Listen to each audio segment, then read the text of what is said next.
Hi everybody, I'm Craig Smith.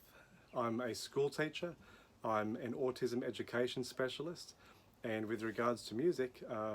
I'm a composer. I used to be a pipe organist in my younger days, but these days my favourite instrument is this one right here, Skoog, and I just want to take a few moments to tell you why I love this instrument and why I think it's such a valuable resource really for classrooms everywhere. My particular field is within autism education, and I'm always looking for really accessible resources for our kids to engage with, and through which they're able to flourish and they're able to show off all their interests and their skills in all sorts of different ways. And I love music, I love bringing music into the classroom, but sometimes the technical proficiency associated with, say, playing the piano or the guitar or wind instruments, for example, the level of technical entry point to those can be very overwhelming for a lot of our students, particularly if our students have particular sensory needs or particular physical accessibility needs that mean playing a traditional instrument can be, if not challenging, potentially quite impossible. That's why I love something like Skoog, just this soft, squishy cube, and it's just got this colour-based system of all these coloured circles, and children they immediately know what to do with it. You know, they know to push, to squeeze, to do anything they'd like to then stimulate a response in the app, which is on the iPad. It just Bluetooth connects up to the iPad, and then children can play sounds using Skoog within the app, but it also can work within really almost any music app on the iPad, like GarageBand or a whole range of synthesizer apps to play this and create amazing sounds. I love the sort of colour basis of it. We do a lot of colour matching and different sort of visual, even sort of visual notation work with our children, where we might use coloured blocks that we might line up. We might have an orange block, a red block, a green block, and we line them up in different ways, and they become a visual notation system that then we can respond with Skoog and play the particular colours.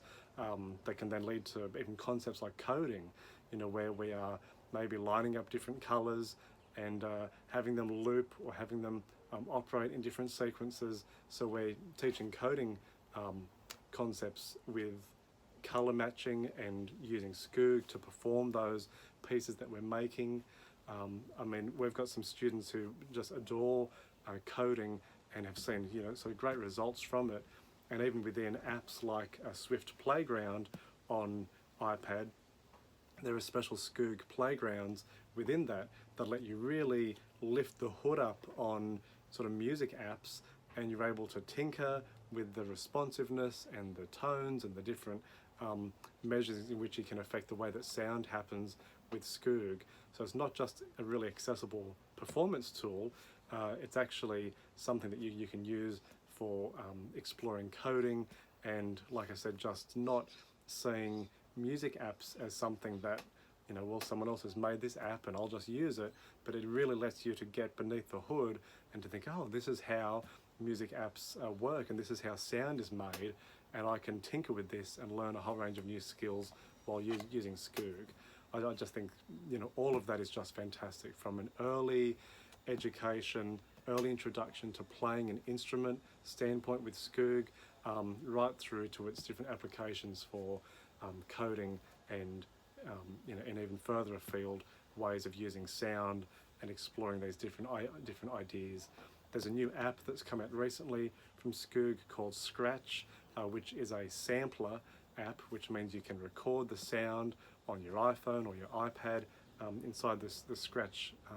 app, and then you can play those sounds back with Skoog. So that actually can even render Skoog as a storytelling resource, where you might have children record